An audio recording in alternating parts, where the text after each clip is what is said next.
Ok, entonces a partir de este momento, entonces estamos grabando. Iniciamos con la cuarta tutoría de este curso 2256, debates de los estudios sociales y ciudadanía, ¿verdad? Que es un curso que en teoría debería ser más de análisis, más de lectura, más de revisar información.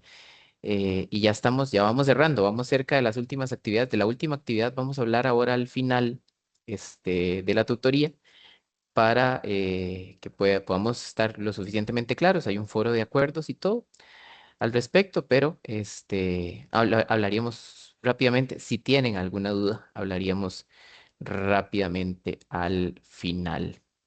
Entonces, como les decía, bueno, damos inicio con esta tutoría número 4 del curso de debate de los estudios sociales y ciudadanía, importantísimo, ¿verdad? Y recordarles que pueden también cualquier duda, cualquier consulta, cualquier situación que ustedes tengan, pueden planteármela mediante el foro de consultas o el foro de dudas, tanto de la actividad 4 como de las consultas. Igual pueden consultarlo por correo interno. Entonces, vamos a iniciar con la tutoría de hoy. eh, Enfocada en las lecturas que estábamos viendo sobre las ciudadanías peligrosas. Ciudadanías peligrosas. Esa es la lectura que vamos a hacer el análisis el día de hoy. Y para promover un poco el pensamiento con esa parte, para promover un poco el pensamiento con esa parte y el análisis, vamos a hablar un poco y vamos a analizar brevemente una ponencia, como una exposición, un video acerca de cómo funciona el aula hoy en día y cómo podemos sobrevivir los profesores en el aula, para irnos enfocando un poco en la perspectiva de esa ciudadanía peligrosa, esa ciudadanía crítica que queremos construir. Entonces, vamos a arrancar esta tutoría del día de hoy. Vamos a valorar un video, digamos, una exposición TEDx, este, muy interesante, muy interesante, y que está totalmente relacionada con la temática que tenemos para el día de hoy de la unidad 4, ¿verdad? Vamos a sentarnos a analizar. Hoy la mayor parte de la tutoría va a implicar análisis, sentarse a analizar, a revisar las lecturas relacionadas con la ciudadanía crítica, las ciudadanías peligrosas, que a final de cuentas también es lo que estamos construyendo y de lo que ustedes van a exponer un poquito al final del curso, ¿verdad? En la sesión sincrónica que estamos programando. Entonces voy a proceder a compartir pantalla.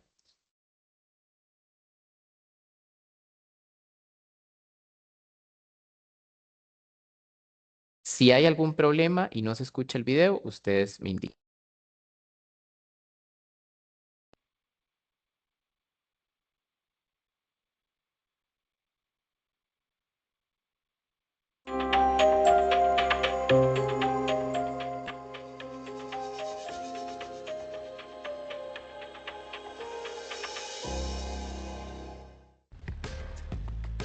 ¡Wow!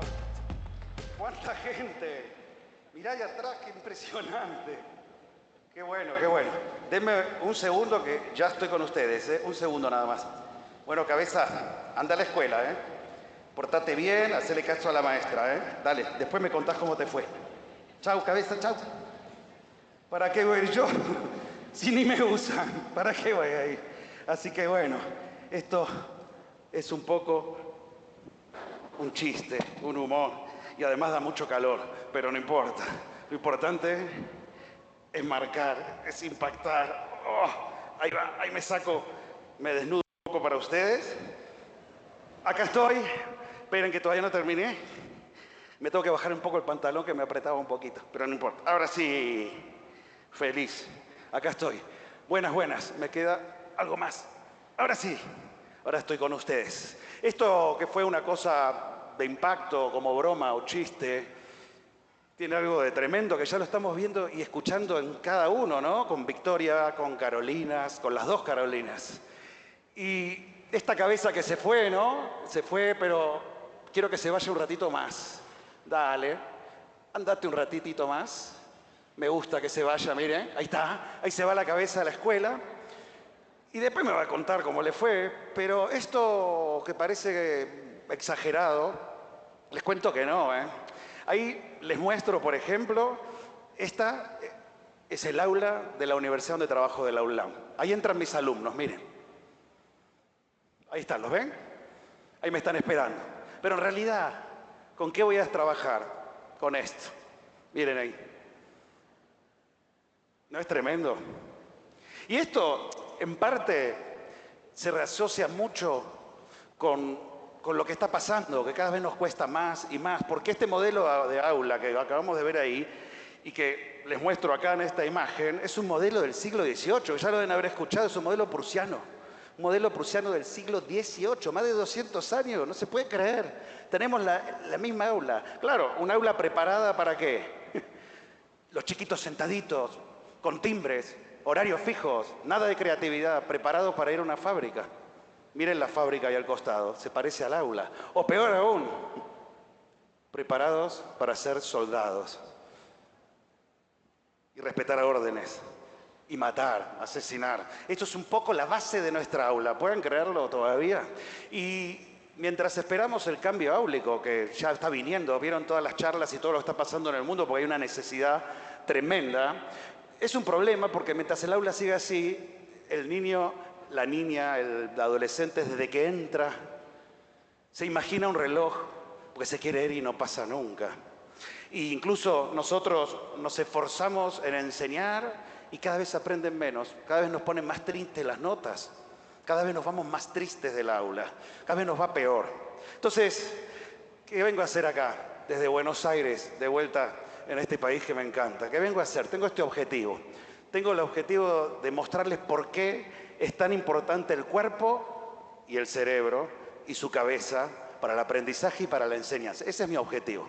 Y prepárense porque lo voy a hacer, les voy a dar claves al final para meter cuerpo, pero primero les voy a dar resultados de la investigación. Como buen biólogo le encanta la investigación. Y miren, voy a empezar, les voy a dar 3 resultados de investigación que me encantan para que entiendan la importancia del cuerpo. ¿Cuántos son? 3. Metan cuerpo. 3. El 3 pide después. ¿Cuántos eran? Eran 3. ¿Ves que el cuerpo te pide? Hoy cada vez que participaban les hacía levantar las manos y ahí largaban el celular. Los hacían aplaudir. ¿Se van dando cuenta de la importancia del cuerpo para volver? Bueno, vamos a 3.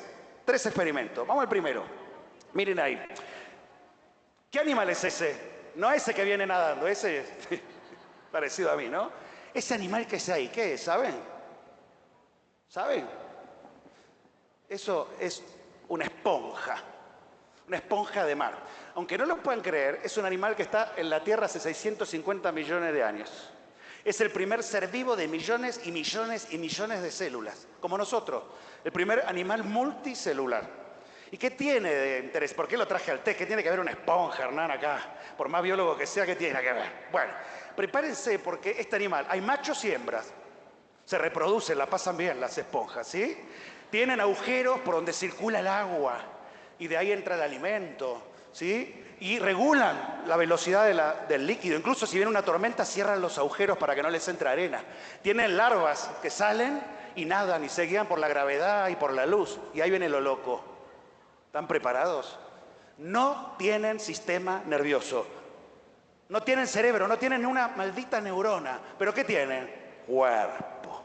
O sea, primer experimento y primer golpe. Primero el cuerpo.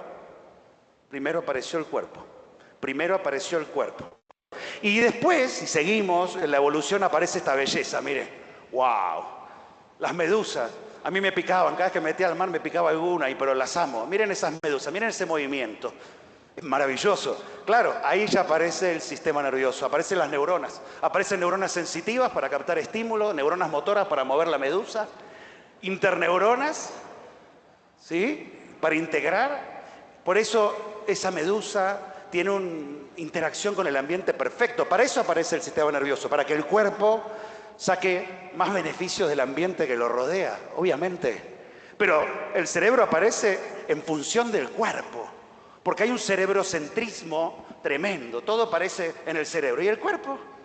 Entonces, las medusas son Si quieres crear una app, pero no tienes ni idea de programación ni por dónde empezar, échale un vistazo a Base44. Yo creé esta app de seguimiento de hábitos diarios que me ayuda a obtener pequeños objetivos, seguir mi estado de ánimo, reflexionar y ver hasta dónde he llegado. Funciona perfectamente y no escribí ni una sola línea de código. Solo tienes que describir tu idea, qué quieres lograr, sus funciones, el estilo y la vibra que deseas que tenga. Y ahora mira cómo Base44 hace su magia. Diseña la interfaz, crea la base de datos y conecta toda la estructura. Es como pedirle a un equipo de ingenieros, diseñadores y product managers que construyan tu visión en solo un instante. Una vez que tenga la primera versión, podré activar el modo nocturno, suavizar las transiciones y asegurarme que funcione sin problemas en cualquier dispositivo. Lo mejor, avanzo sin restricciones, sin bloqueos, sin cambiar de herramienta, solo creando. Empieza con una idea. Base44 hace el resto.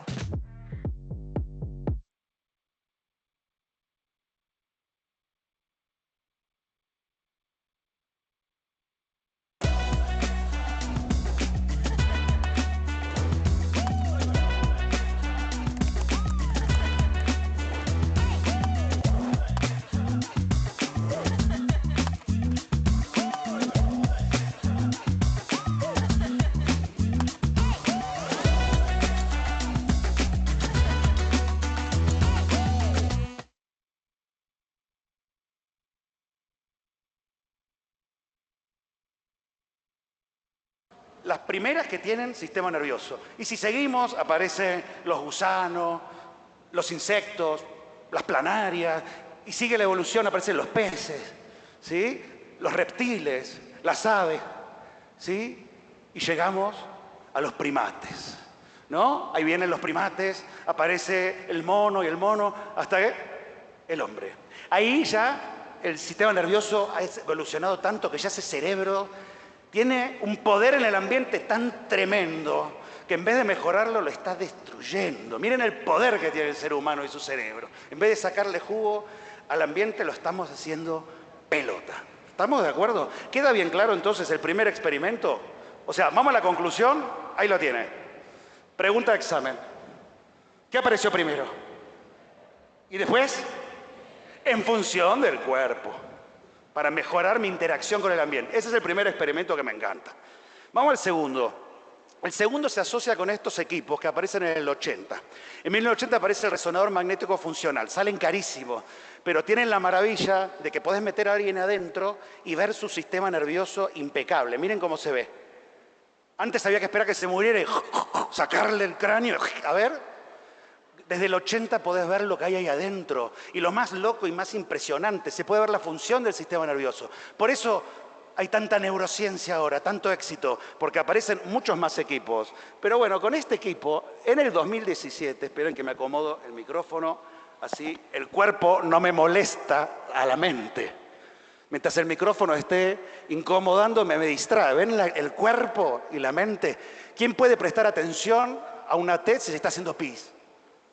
¿Quién puede prestar atención a una TED si tiene hambre? El cuerpo siempre manda, gente, dense cuenta, ¿sí? Entonces, el cuerpo ahora me va a ayudar. Y ahora viene esto. Un grupo en el 2017 de investigadores metieron personas adentro del resonador magnético. Es medio claustrofóbico, pero igual podés mover las manos, un poco los pies. Y los hicieron mover las manos y los pies para ver cuáles eran las regiones del cerebro encargadas del movimiento, lo que tienen las funciones motrices. O sea, quisieron ver cuando uno mueve el cuerpo qué zonas se prenden. ¿Estamos de acuerdo? Y se prendieron esas. No importa cómo se llama. Miren los colores. Ahora viene lo más interesante. Los investigadores dijeron, ¿y dónde están las funciones cognitivas? ¿Aprender qué es? Una superfunción cognitiva. Amar, hacer música. Lo que está pasando acá es cognitivo. Lo que están entendiendo es cognitivo. Entonces se preguntaron, ¿dónde están las funciones cognitivas en el cerebro? ¿Se entiende la pregunta? Vamos entonces a agarrar las mismas personas y vamos a ver dónde está. Les hicieron imaginar cosas, rotar objetos en la mente y miren lo que apareció. Miren las motrices, miren las motoras, miren las motrices dije, miren las motoras, las motrices, las motoras. O sea, ¿qué se descubrió? Que son las mismas. Impresionante. El lugar del cerebro donde tenemos funciones cognitivas es el mismo lugar donde generamos el movimiento corporal. Incluso donde nos imaginamos un plan. Miren qué bueno esto. Por eso, a partir de ahí, sale esto. Pensar, lo cognitivo y el movimiento es lo mismo para el cerebro. Por eso viene una frase para poner en la ropa. Se aprende haciendo. Lo están escuchando a lo largo de todas las charlas. No se aprende sentado y escuchando. Se aprende haciendo. Tienes que meter músculos, cuerpo para aprender. No alcanza con mirar y escuchar. Se aprende haciendo, ¿sí? Pero bueno, yo les dije que eran 3 experimentos. 3. Cuerpo, número, 3. El tercero, que me encanta. Desde Darwin empezaron las emociones, pero en los últimos años las emociones entraron al aula, ¿vieron? Hay gente que dice, solo se aprende si hay emociones. ¿Escucharon eso? La inteligencia emocional, ¿o no? Pero ¿qué es una emoción? ¿Qué es una emoción? ¿Qué es una emoción? Una reacción corporal. El cerebro, delante de un estímulo externo o interno, genera un estímulo que genera una emoción, ¿no es cierto? El cerebro, delante de un estímulo externo o interno, ¿interno qué significa? Un estímulo, por ejemplo, imaginario. Si es emocional, genera una reacción corporal. ¿Y para qué son las emociones? Para sobrevivir en el ambiente. El cerebro es una máquina predictiva encaminada a reducir la incertidumbre del entorno. ¿Le gustó esa frase? El cerebro es una máquina predictiva encaminada a reducir la incertidumbre del entorno. O sea, la gran función del sistema nervioso es que sobrevivas en el ambiente, pero con éxito. No es sobrevivir solamente, es tener cada vez más éxito.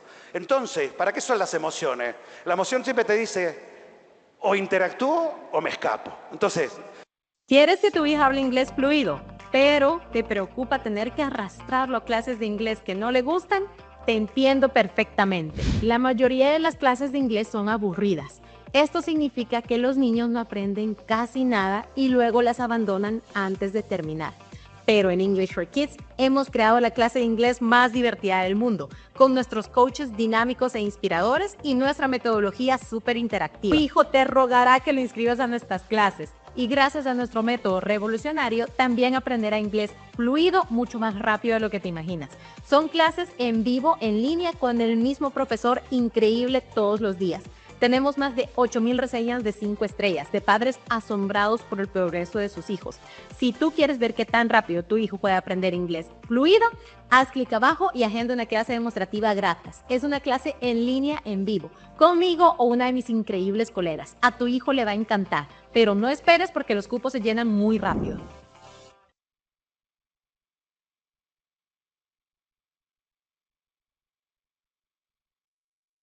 Te han dicho que la inteligencia artificial iba a hacerte más productivo y lo único que ha hecho es hacerte sentir más perdido que antes. ¿Por qué? Porque en Internet cualquier persona que se haya hecho un cursillo, se haya visto un par de artículos de IA, es un experto ahora mismo en inteligencia artificial. Y tú que tienes unos cuantos años en tu vida laboral, te estás dando cuenta cómo te están vendiendo humo en cursos y promesas vacías. Mi nombre es Jordi Segura. Soy ingeniero y tengo un máster en inteligencia artificial y he estudiado en sitios como el MIT mucho antes de que saliera ChatGPT. Hasta donde yo sé, soy la única persona en mi sector que ha formado a más de 500.000 personas totalmente gratuito. Y puede que me hayas visto en medios como Forbes, El País o El Economista, pero todo esto me da igual.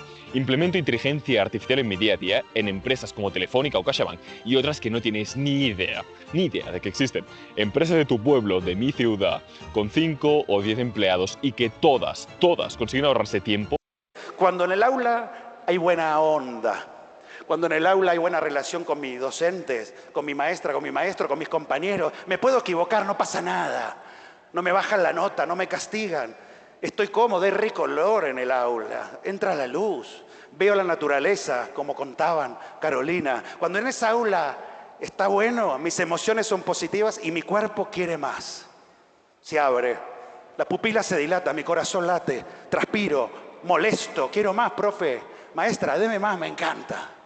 Cuando el aula hay vergüenza, hay miedo, te castigan el error, hay feo olor, me llevo mal con mis compañeros, no entiendo nada de lo que dice, el docente desde que está hablando no me pregunta cuánto sé, empezó, no entiendo nada, por lo tanto mi cuerpo se mete para adentro, se cierra, o sea, queda claro, y las emociones no son un invento del cerebro, es un invento del cerebro usando el cuerpo. Entonces, ¿quedaron los 3 experimentos? ¿Sí o no? Bueno, entonces, ¿qué vengo a demostrar acá? Que para que haya una buena educación, la danza del cerebro y del cuerpo tiene que ser perfecta. No como estoy haciendo yo, que es una porquería. Tiene que ser una danza linda, hermosa. Si quieren que el alumno aprenda, el cuerpo tiene que danzar con el cerebro. ¿Sí? Tiene que danzar con ustedes. Y bueno, y entonces, bueno, ya está. Los experimentos ya está. Espero haberlos convencido, ¿o no? ¿Más o menos? ¿Un poquito? ¿Más o menos? Bueno, vamos a lo que más quieren ustedes. Quiero claves, dame claves. Miren qué animación que hicimos, espectacular. Bien, creo que es impresionante. Vamos a claves, quiero claves. Las claves se van a dividir en dos. La primera, obviamente, es movimiento real. Quiero que el alumno se mueva en el aula. Hoy todos pasaron por el movimiento. En el nivel inicial, Victoria, el jugar, siempre hablaron del movimiento. Parece un eje temático que por algo viene, ¿no? Miren cómo nos está costando quedarnos sentaditos. La mayor parte de ustedes se empieza a rascar, se empieza a cambiar de lugar, hace pelito, agarra el celular, necesitan moverse. Imagínate un niño lleno de energía. La gente necesita moverse para pensar, no lo podemos dejar sentado. Pero bueno, vamos a la primera cosa. Cuando yo hablo de movimiento, por favor, no es solo el muscular, no es solo este. Cuando hablo de movimiento, gente, hablo de movimiento de las vísceras también. Quiero taquicardia a mis alumnos. Me encantó Dani. Cuando entró Dani era para besarlo. Porque entró y dijo, no sé si me van a creer lo emocionado que estoy. Y su respiración hacía... ¿La vieron? No hace falta que me lo digas con palabras. Tu cuerpo me está diciendo que estás emocionado. ¿Queda claro la idea? No solo miren músculo, miren corazón, miren respiración, temperatura de la mano. ¿Sí? Entonces, vamos al momento real. ¿Cómo es? Que participe, que conteste preguntas. Fíjense hoy cómo cada vez los trataron de hacer participar, bailar, cantar, levantar la mano. Cuanto más movimiento de participación haya en el aula, más aprendizaje hay. Preguntas, ¿sí? Todo el tiempo. Participar. Fíjense que el drama que tenemos, que desde que empezamos el aula, sentimos que no vamos a llegar con los contenidos, ¿vieron? No termino. Voy a hacer 2 o 3 preguntas, pero si no, no termino, ¿o no? Por favor, recuerden que menos es mejor que mucho y rápido. No importa el contenido, tíralo, a la miércoles. ¿Sí? Que participe el alumno es más importante que escupas el contenido y que te sientes liviano. Entonces ya lo di. Si el alumno no le estudia, es problema de él. Me voy, yo ya lo di. No es problema de él, ¿sí? Entonces participar, trabajar en grupo. Trabajar en grupo, se tocan. Además, hemos castigado tanto el error que cuando el alumno trabaja en grupo, dice, total, el error es de todo. Se libera, ¿vieron? ¿Sí? Otra cosa espectacular, jugar. Pero no desde el nivel inicial, jugar. ¿Sí? Tocar. Si yo quiero aprender la T, la toco la T. Tocar. Es mucho más impactante que mirar o escuchar. Que toquen. ¿Se entiende la idea? Que jueguen, que toquen, que contesten, que se muevan, que se amaquen. Ese es el primero. El segundo. Antes del segundo. Que quede claro. Miren esto. Yo desde que entro digo, chicos, me tengo que estar preguntando todo el tiempo. ¿Qué están haciendo? Porque si me están mirando, miren ahora. Los estoy haciendo hacer unas prolongaciones celulares, como biólogo. Miren las caras de esos chicos, son otros. ¿Queda claro o no? Vamos al segundo. El segundo es espectacular. Tenemos dentro del cerebro una región que se llama neuronas en espejo. ¿Y qué hace? Cuando ve algo que le genera empatía, imita el movimiento, pero lo imita acá adentro, no en el cuerpo. A veces lo imita de tanta intensidad que lo representa en el cuerpo. O sea, cada vez que delante nuestro hay una persona que genera empatía, la imitamos corporalmente, pero acá adentro. A veces se nos escapa un poquito. Entonces, ¿vieron una mamá dándole papilla al bebé? Así. Eso es empatía motora. ¿Y a dónde quiero llegar? Un buen docente tiene que explicar. ¿Vieron cómo explican los niños? ¿Alguien puede dejar de mirar a un niño cuando cuenta algo? Empieza, mira mamá, fuimos a una casita. La casita tenía chimenea y largaba humo. Adentro había un viejo, Papá Noel, con barba. ¿Sí? El chico te representa todo con el cuerpo. Así tenemos que enseñar. Lo que llaman claves ostensivas, moviéndonos, siendo células. Miren qué núcleo que tengo, qué bueno que está. Siendo células, siendo... Introducing Grammarly, like you've never seen before. Your all-in-one writing essential. This is Paraphraser, your go-to tool for writing that's sharp, clear, and ready for whatever hat you put on. It works like this. Here are some notes from a busy meeting. Paraphraser helps turn messy notes into polished writing, no extra effort required. Click on this icon to choose the tone of voice, and voila! Valle, montaña, ángulo, ARNs mensajeros que se meten a ribosoma. ¿Se entiende? Oh. Oh.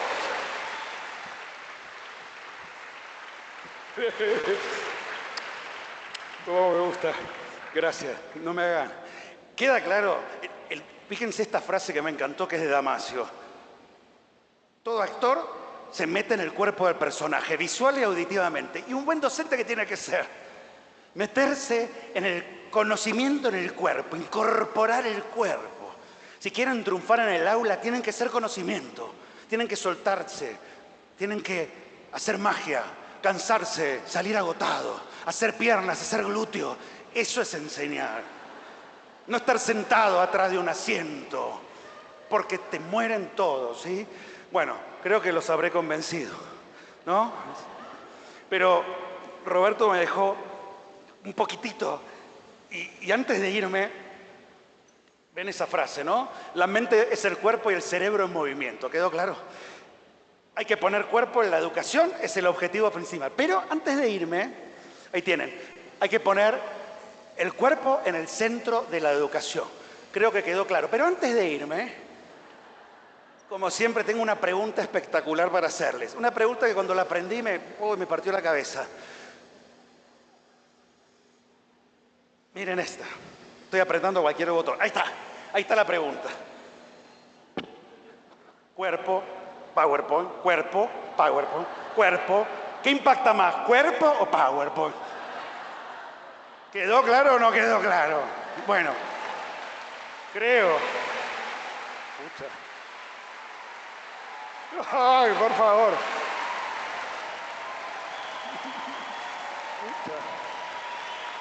Por favor, déjenme. Wow. Qué hermoso. Así no voy a poder terminar. El cuerpo es una emoción. La emoción inhibe la cognición. No puedo hablar. Pero esperen que pierda cuerpo y vuelva a la cognición. Ya está, me puse frío. Miren, ¿somos culpables de que esos niños, niñas, adolescentes no quieran aprender? Porque vieron que los docentes son culpables de todo, ¿o no? ¿Y somos culpables o no? ¿Qué piensan? Bueno, les cuento para que se liberen. Hattie es un investigador que analizó 1,5 millones de alumnos buscando cuál es la variable para que quieran aprender. ¿Y qué descubrió? Miren qué bueno que está. Que el 50% es el alumno. Del 100% de la variabilidad de querer aprender, el 50% lo trae él. Su motivación, sus ganas, su interés, si comió, si se lleva bien con los compañeros. El 50% lo trae él. Y el otro 25% son ustedes. Y obviamente que hay docentes malísimos. ¿Quién no conoce? Los Walking Dead, le digo yo. ¿Sí? Está lleno. ¿Sí o no? Es obvio que hay docentes malos, pero ¿qué es lo malo de los malos docentes? Que ahora están viendo Netflix en vez de estar sentados acá. ¿O no? Porque no son los que van a los congresos. ¿O no? Así que les agradezco enorme, les agradezco infinito que estén conmigo acá y que hayan pasado todo el día y que quede todo este momento. Estar todo un día con alguien es muy fuerte. Y les dejo solo esto que se viralizó, pero me encanta. Todos los políticos, las políticas, los escritores, las escritoras, el mozo, la moza, el músico, la música, el técnico, la técnica, todos pasan por ustedes. Todos pasan por... A ver si nos damos cuenta. Todos pasan por ustedes. Tienen 2 padres, pero todos pasan por ustedes. Y ustedes deben ser los que cambien, los que lo logren. Ustedes tienen que dejar marcas en ellos. Para que este mundo, juro, dense cuenta, ustedes tienen que dejar alma, tienen que volarles la cabeza y el cuerpo y el corazón, pero lo tienen que dejar ustedes ahí. Tenemos la profesión más bella del mundo, yo me puedo morir súper tranquilo, porque camino y me besan y me abrazan y me agradecen. Digo, wow, ¿qué más quiero? Aunque gane poco, ¿qué me importa? Estoy súper feliz.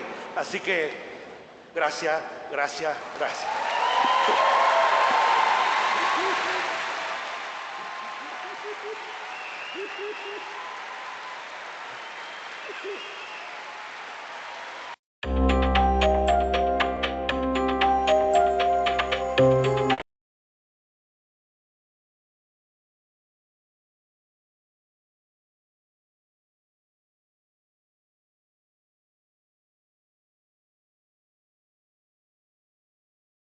Regresamos. Parte de lo que más me interesaba que pudiéramos tener en cuenta en el video es que la parte educativa es emocional, es definitivamente emocional. Y entonces, en estas lecturas que estamos abordando sobre la ciudadanía peligrosa, es clave que podamos generar emociones en los estudiantes y que podamos construir un aprendizaje que emocione, que motive, que sea de calidad. Desde la experiencia de las aulas, yo les podría decir a ustedes, por ejemplo, que eso es sumamente retador, porque en los planes de estudios sociales hay que abordar demasiadísimas cosas y es una temática, y digamos, hay mucho plan, hay muchas cosas que abarcar, son demasiadas temáticas, y a veces queremos como abarcarlo todo y queremos hacer un montón de actividades y queremos realmente hacer cosas muy bonitas, cosas que lleguen a los estudiantes, pero las circunstancias no se prestan, porque en muchas ocasiones hay comité de evaluación, hay actividades, hay semanas de exámenes y se torna sumamente complejo.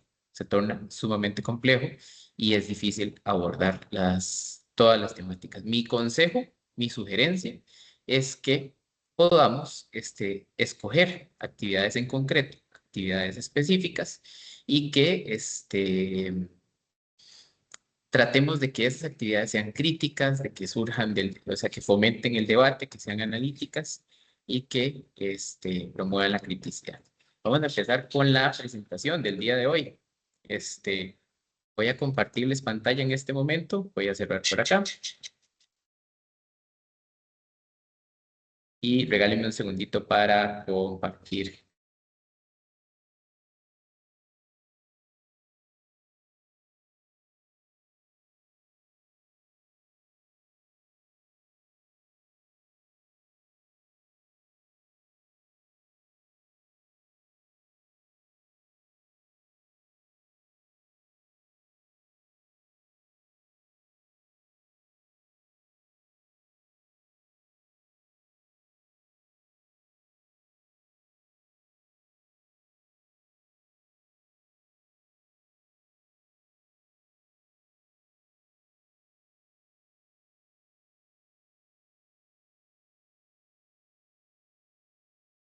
Ahí se me escucha bien. Es que creo que he estado teniendo como problemitas con el sonido.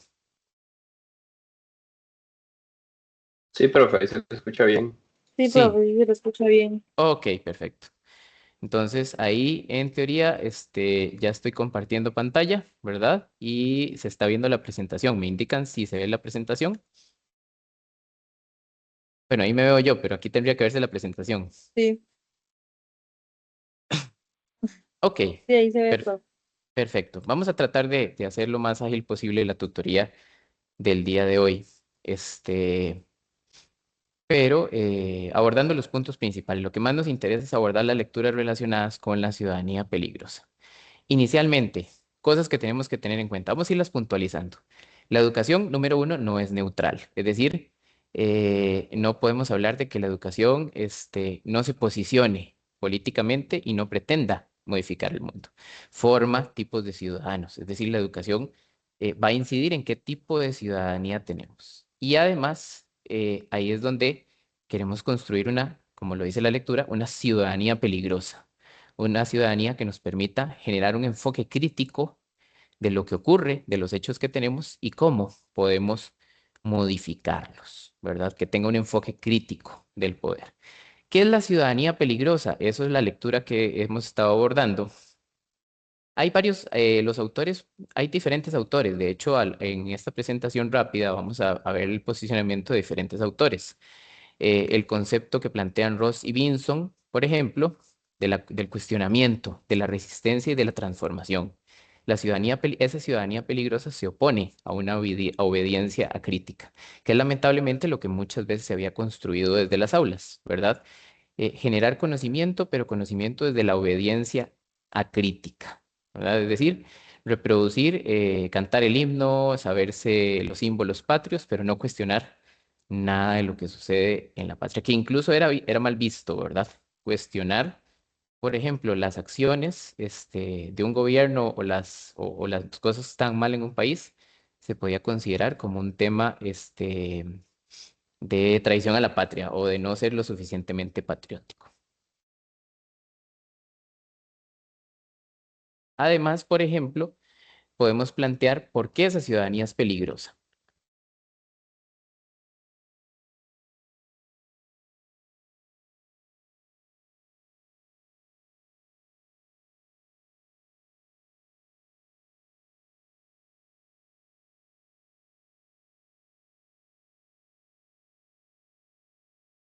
Entonces, podríamos decir, por ejemplo, que esa ciudadanía se considera peligrosa porque es una ciudadanía que pretende desafiar estructuras de poder. Entonces, no queremos estudiantes que nada más reproduzcan la realidad, ya dijimos, sino que esté dispuesta, número uno, entenderla, entender la realidad. Lo primero que deben manejar nuestros estudiantes es un entendimiento de la realidad. Y entonces, al entenderla, esté dispuesta a desafiar las estructuras del poder, ¿verdad? A cambiarlas, a romper la pasividad, a cuestionar las normas. Y eso implica, cuestionar las normas implica amenazar el orden dominante, ¿verdad? Y eso es todo un tema. O sea, construir esa ciudadanía crítica es por sí mismo peligrosa. Es importante tener en cuenta que aquí no estamos hablando como de adoctrinamiento. No pretendemos porque eso se dice muchas veces en los discursos oficiales, ¿verdad? Que desde las universidades públicas, por ejemplo, se pretende adoctrinar a los estudiantes. Entonces, que los profesores llegan a adoctrinar también eh, a sus alumnos. Y en realidad eso no se pretende construir, digamos, un pensamiento crítico y desde ese pensamiento crítico entonces estamos hablando eh, de, obviamente, alterar el orden dominante. Hay un rol, por ejemplo, de la educación, donde eh, en vez de reproducir las desigualdades, queremos cambiarlas, queremos transformarlas. Y entonces aquí ustedes también se pueden como devolver a aquellos cursos de currículum, ¿verdad? Me imagino que recuerdan, por ejemplo, que era el currículum, que era como lo que queríamos incluir, lo que queríamos que los estudiantes aprendieran. Y entonces podremos decir que el currículum es político, claramente. La ciudadanía crítica busca construir un pensamiento crítico y un pensamiento que no sea pasivo.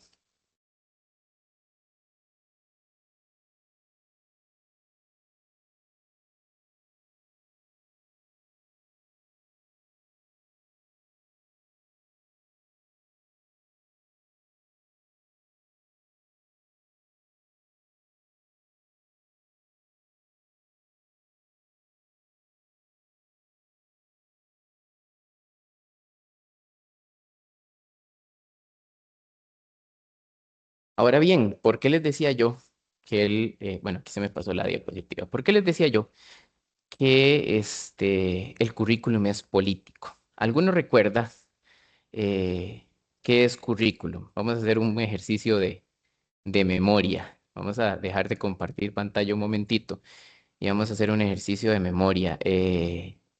No sé quién nos quiere ayudar. Gabriela, María Gabriela, ¿vos recordás de alguno de los cursos anteriores que hayas llevado que es currículum? Profe, no, en realidad yo no llevo un curso de eso. No les han dado Profe, ningún curso. Sí, ¿alguien tiene una idea? ¿Quién me puede decir? Peloteemos un poco. ¿Quién me puede decir qué es profe, currículum? el currículum es el documento formal que nos entrega, por ejemplo, el ministerio con el cual nosotros tenemos que basarnos para guiarnos en el transcurso del año de la materia que tenemos que entregarle a los jóvenes. Sí, bueno, correcto. Correcto, digamos, y ahí podemos ampliarlo. Muchísimas gracias. Muchísimas gracias. Ahí eso nos da para seguir ampliando. En el plan de estudios, eso que a lo que vos haces referencia es el plan de estudios. El plan de estudios está construido sobre el currículum, ¿verdad?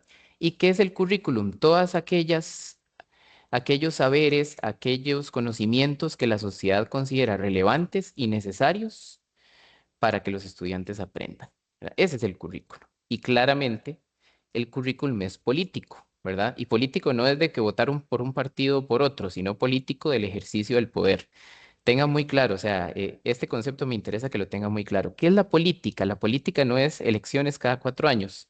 La política es el ejercicio del poder en las sociedades. Y entonces, ¿qué se enseña y qué no se enseña en la educación? En las aulas de Costa Rica, por ejemplo, es un debate político, por ejemplo. Vamos a poner rápidamente un caso. Cuando, por ejemplo, se discutía este debate a nivel nacional de a mis hijos los educo yo, que por qué a mis hijos le tienen que enseñar acerca de esos temas, ¿verdad? De la diversidad sexual. Cuando ya hay una discusión de a mis hijos los educo yo y no quiero que a mis hijos les enseñen estos temas, ya hay un debate político sobre el currículum. ¿Qué se enseña y qué no se enseña? Es una discusión política. Y para eso es fundamental, por ejemplo, las figuras de Pablo Freire y otros pensadores que vienen en esta lectura de la educación crítica. Por ejemplo, Pablo Freire nos habla de la concientización, de la lectura crítica del mundo y de que en la práctica la práctica de la educación se construye en una suma de la reflexión y la acción, es decir, pensamos y actuamos. Y principalmente Pablo Freire creo que es uno de los principales pensadores que nos interesa que podamos abordar. A mí me interesa muchísimo que podamos abordar un poco o avanzar más sobre Pablo Freire porque creo que es uno de los principales, digamos, de los principales teóricos o pensadores que nutre el pensamiento de estas lecturas, ¿verdad? Entonces, quisiera compartirles un rápido video también sobre Pablo Freire y la pedagogía del oprimido, ¿verdad? Que es como su principal línea de pensamiento, para que podamos ampliar ahora un poquito más sobre la lectura de Pablo Freire. Entonces voy a proceder a compartirles nuevamente pantalla, incluido el audio, ¿verdad? Para que podamos escuchar. Es crear una app con tu propio nombre, solo con pensarlo e imaginarlo. Con Base 44 es posible. Bienvenidos a Teocom. Soy Luis Enrique Tenemaya y el tema del día de hoy es el siguiente: Paulo Freire y su aporte en la educación actual. Empezamos. Datos históricos. Paulo Freire nació en Recife, Brasil, en 1921. Fue uno de los más significativos pedagogos del siglo XX. Freire desde niño conoció la realidad del nordeste brasileño. Las clases rurales vivían en relaciones laborales de opresión, marginadas del proceso social, político y económico, y sin participación alguna en las decisiones importantes de ese país.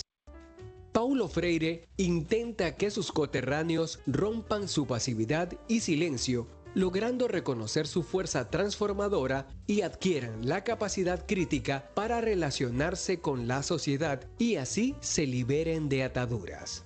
En el año 1944 se casó con Elsa Maia Costa de Oliveira, quien era profesora de primaria, y con ella tuvieron 5 hijos. Ya para el año 1947 inició sus esfuerzos para que se logre la alfabetización de adultos, tratando de llevar esta práctica en los años 60 al nordeste de Brasil, donde existía un elevado índice de analfabetismo. En aquella época existían nuevas ideas revolucionarias en América Latina, las que tenían insertadas el lenguaje de la liberación provenientes de la corriente del catolicismo. Ello dio como resultado la teología de la liberación, misma que utilizaba elementos de la dialéctica marxista para la visión y comprensión de la historia, y con la ayuda del obispo Elder Cámara, crea para el año 1961 el Movimiento de Educación de Base, el cual desarrollaba su metodología educativa, siendo nombrado en ese año director del Departamento de Extensión Cultural de la Universidad de Recife. Y en 1962 tuvo la primera oportunidad de aplicar de manera significativa sus teorías, cuando les enseñó a leer y escribir a 300 trabajadores de plantíos de caña de azúcar en tan solo 45 días. En respuesta a estos buenos resultados, el gobierno brasileño aprobó la creación de miles de círculos culturales en todo el país.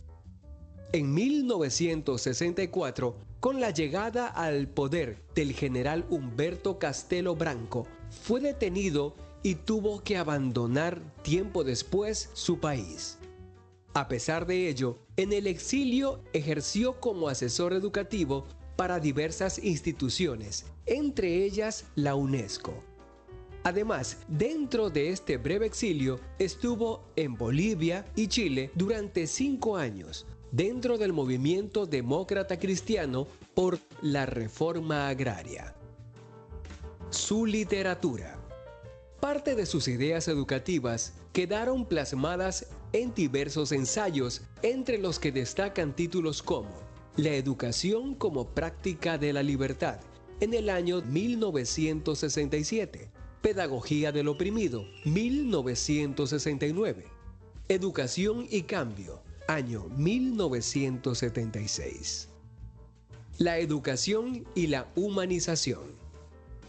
Para Freire, tanto la deshumanización, que es la consecuencia de la opresión y afecta a los oprimidos y a quienes oprimen. Para él, el principal deber del ser humano es ser un hombre nuevo, que supere esta contradicción en la que no exista ni opresor ni oprimido, dando como resultado un hombre libre y humanizado. La educación bancaria. Una de las formas que también contribuía a esta deshumanización, según su criterio, era la educación bancaria, porque en ella el educador conduce al educando a la memorización mecánica de los contenidos, siendo los educandos tan solo una especie de recipientes en los que se deposita el conocimiento, generando de esta forma la pasividad y con ella la llegada de la opresión. El diálogo liberador. Sumado a esto, Freire da relevancia a lo que él llamaba diálogo liberador, un diálogo de ida y vuelta entre el educador y el educando. Mientras se educan entre sí, al tiempo establecen un diálogo dentro de un proceso educativo. Para él, los hombres no se hacen en el silencio, sino en la palabra, en el trabajo, en la acción y en la reflexión. Su filosofía de vida. Paulo Freire siempre se preocupó de aquellos hombres y mujeres no letrados, de los que no podían construir un mundo de signos escritos y con ello acceder al conocimiento y a la conciencia crítica. Pues para Freire, el conocimiento no se transmite, sino este se construye. Siempre promovió una educación humanista que buscase la integración del individuo en su realidad nacional. Su legado. A los 75 años de edad, el 2 de mayo de 1997, fallece Paulo Freire, e incluso días antes de su muerte, aún debatía sobre las nuevas perspectivas de la educación en el mundo.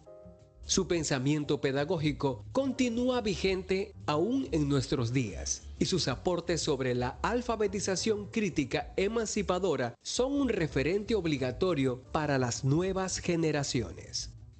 Tal como lo diría alguna vez, la pedagogía del oprimido, como pedagogía humanista y liberadora, tendrá pues dos momentos distintos, aunque interrelacionados. El primero, en el cual los oprimidos van desvelando al mundo de la opresión y se van comprometiendo en la praxis con su transformación. Y el segundo, en que una vez transformada la realidad opresora, la pedagogía deja de ser del oprimido y pasa a ser la pedagogía de los hombres en proceso de permanente liberación. Paulo Freire. Y esto ha sido todo en la presente videoclase.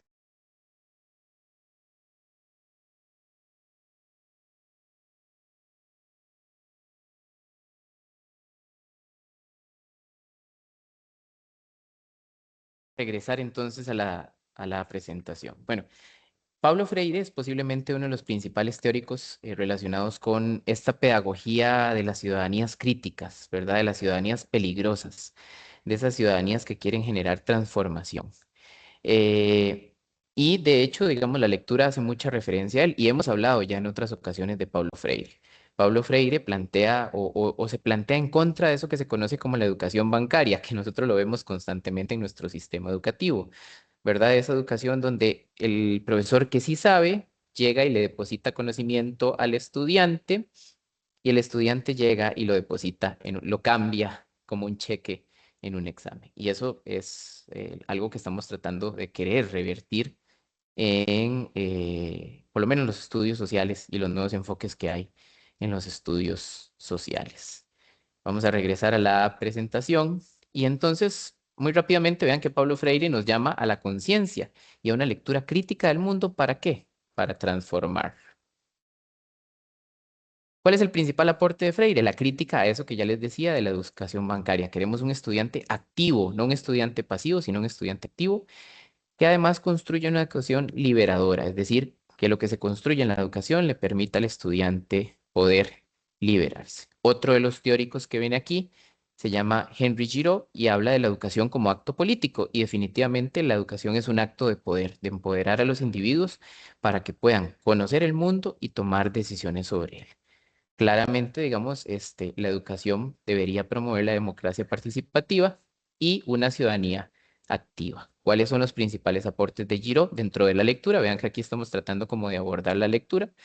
La pedagogía crítica, ¿verdad? Una pedagogía que no se quede en lo básico.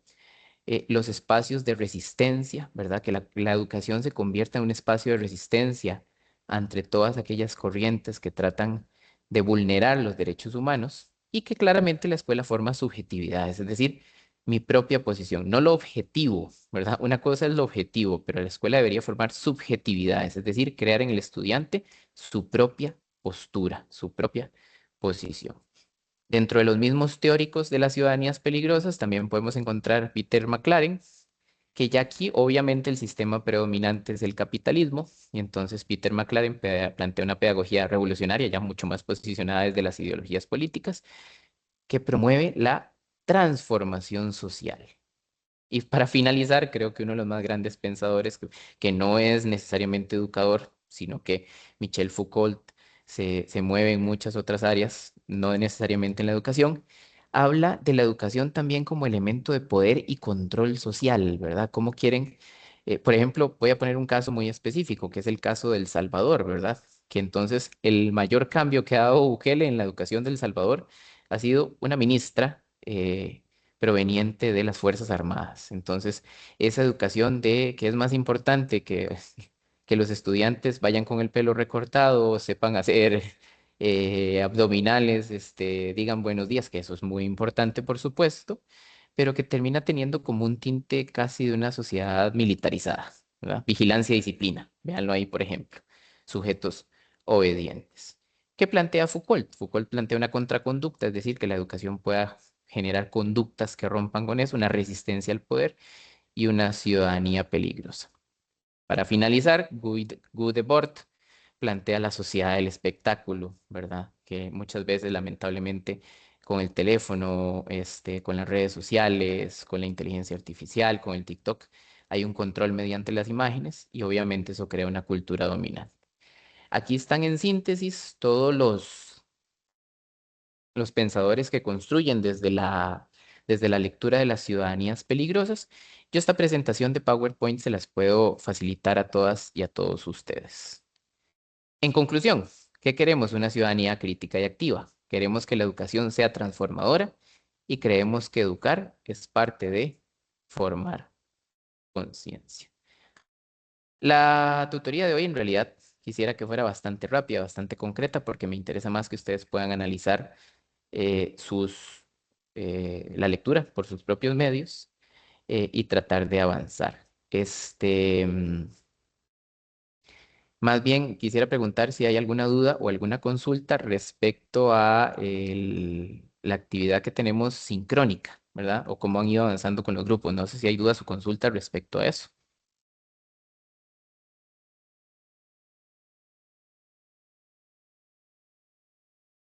Nada más para mencionarles, hay algunos que me han indicado que tienen como problemas con el horario que se les planteó o inconvenientes al respecto, ¿verdad? Por motivos laborales. Entonces, cualquier cosita, si alguno tiene alguna situación particular, me pueden escribir al correo interno y yo con mucho gusto, les respondo y valoramos la situación. Siendo así, quisiera agradecerles por conectarse el día de hoy, invitarlos a seguir trabajando desde el foro de acuerdos. Voy a darles ahí mucho seguimiento y nos vemos en la sesión sincrónica. Que tengan buenas Profe, noches. Sí. profe, ya es que no quería interrumpirlo mientras explicaba, pero me pareció interesante que usted tomara como ejemplo a Bukele. Cuéntame un poquito, ¿usted qué opinión tiene sobre la educación o, mejor dicho, el rumbo que está tomando Bukele con la educación? ¿Lo ve mal?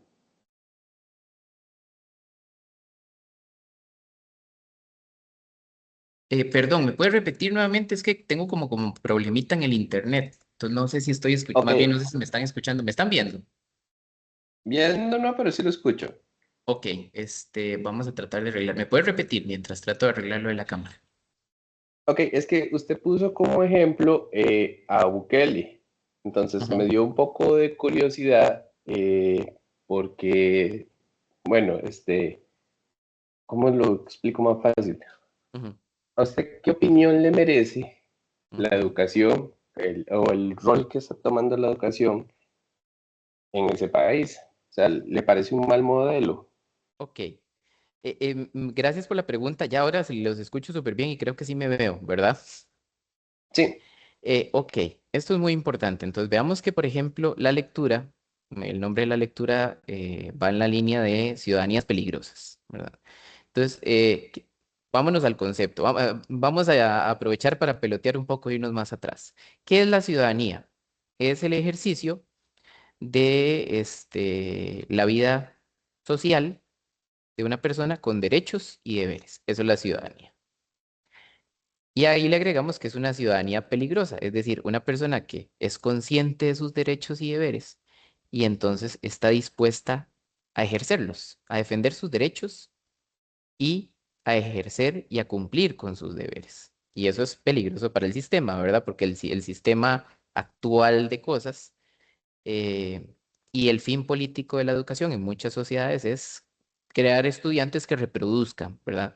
Eso ha sido y es la realidad y creo que aquí podemos coincidir claramente que muchísimas sociedades han instrumentalizado la educación para repetir un modelo, para decir, este es el modelo de sociedad que queremos tener, así debería comportarse una persona, debería tener estos y estos conocimientos. A propósito un poco también de lo que del ejemplo que les había puesto de cuando surgieron los movimientos estos de a mis hijos los educo yo, ¿verdad? O cuando también en algún momento habíamos hablado de la gente que se escandalizó porque se cantó el himno de Nicaragua en una escuela de Costa Rica. La educación es política, tiene una disputa de poder. Eso por ahí. Entonces, en el caso específico de Bukele, o sea, Bukele es objeto de debate, ¿verdad?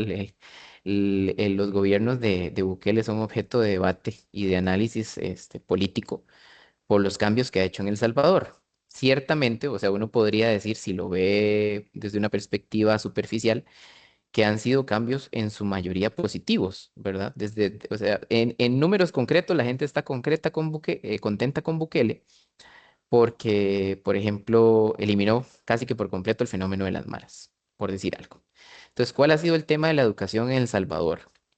Que en El Salvador, digamos, han querido como retomar una educación, y más o menos así es como la línea comunicativa del gobierno, una educación, digamos, los principales puntos que señala el gobierno son, bueno, queremos estudiantes con el uniforme impecable. No está mal, me parece excelente. Queremos estudiantes con el pelo recortado. Eh, podríamos hablar de una buena presentación para no entrar mucho en el análisis de eso. Queremos estudiantes Hasta educados ahí que vengan. vamos, hasta ahí vamos en una comparación prácticamente igual con Costa Rica. Sí, y entonces pues, no podemos tapar el sol con un dedo que, por ejemplo, el éxito de Bukele le ha servido para que el populismo en Costa Rica, ¿verdad? Entonces de pronto utilice o copie elementos de ahí. Ujú. ¿Qué es lo peligroso? O sea, ¿qué es lo peligroso en esto? Bueno, yo en lo personal a mí no me gusta mucho la idea de que un militar, en este caso una militar, esté a cargo del Ministerio de Educación Pública, ¿verdad? Yo creo que los ministerios, principalmente el Ministerio de Educación Pública, debería estar en manos de civiles, ¿verdad? Eso por ahí. Profe, pero es que no es tanto el hecho de que sea un militar, es el tema, y lo digo sin saber exactamente, es saber qué tanto es la preparación académica que tiene esa persona, porque el hecho de ser militar no le quita el hecho de que tenga un conocimiento académico.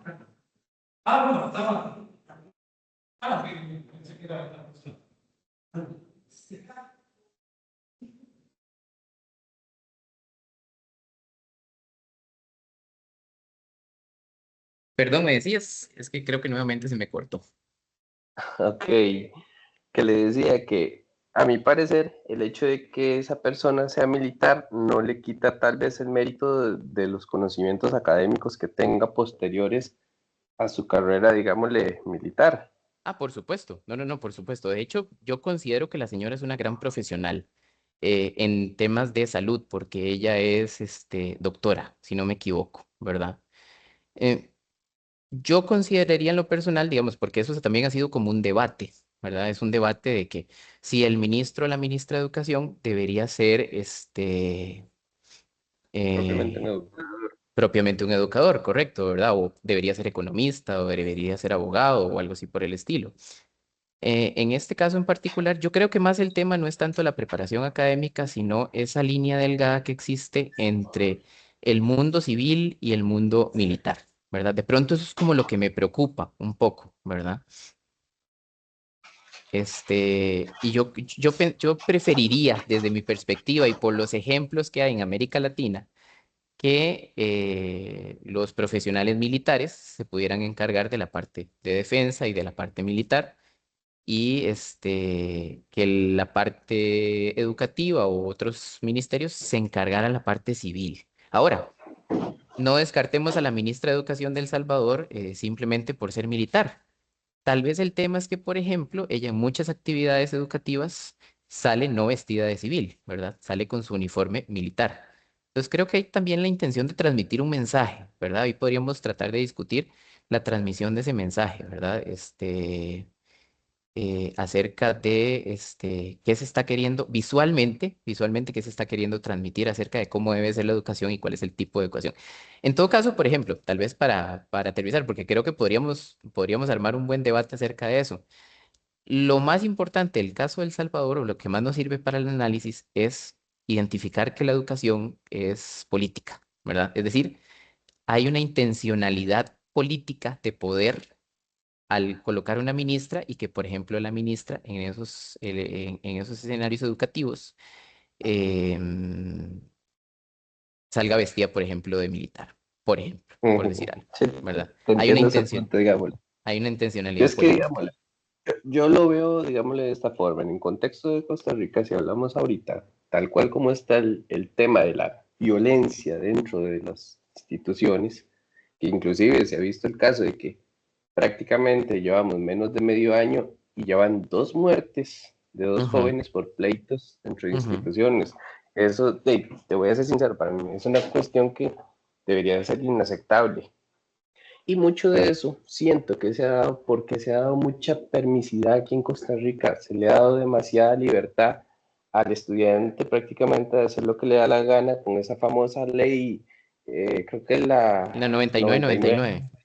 sí, esa le ha quitado demasiada autoridad al educador dentro de las instituciones Y si yo lo comparo con El Salvador, te voy a ser sincero, yo lo veo, a mi forma de verlo, yo lo veo bien, Ujú. porque es como una forma de decirles a los estudiantes, ok, aquí estamos en una institución y hay que mantener cierto grado de respeto, cierto grado de decoro, cierto grado de, digámosle así, porque es la palabra, de autoridad y respeto hacia la figura docente.